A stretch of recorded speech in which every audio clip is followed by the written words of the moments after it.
Dinas Koperasi Kabupaten Maluku Tengah programkan pembebasan bunga subsidi KUR dan program klinik online. Dinas Koperasi dan UKM Kabupaten Maluku Tengah akan menjalankan program unggulan untuk menata kembali koperasi dan usaha kecil mikro yang dimiliki oleh masyarakat guna lebih terarah dan profesional. Kepala Dinas Koperasi dan UKM Kabupaten Maluku Tengah Dahlan Malawat menjelaskan, mengacu pada program Semangat Nawacita pemerintah pusat, yaitu pemberdayaan masyarakat yang lebih diutamakan, maka diperlukan langkah-langkah konkret untuk diwujudkan, diantaranya program pembebasan bunga subsidi KUR dan program klinik online.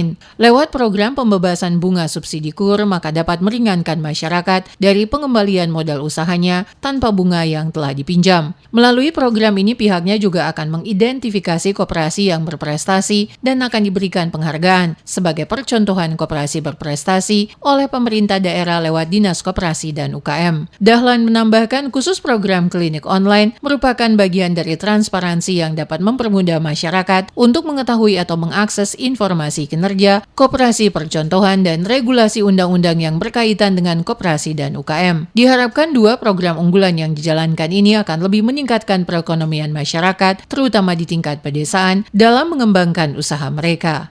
Program unggulan yang pertama itu program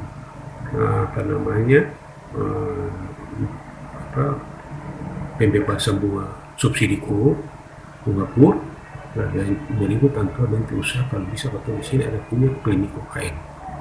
Kau tahu semua ini kan melalui online tuh, jadi apapun terjadi kau harus punya klinik untuk mengantisipasi bagaimana lagi perkembangan dunia elektro sekarang ini. Kau sekarang saja pun jumlah koperasi, jumlah UKM semua itu tuh dipantau langsung tuh. Ya, susah yang bisa lagi kau nanti bikin laporan sih, semua sudah terpantau dari ini.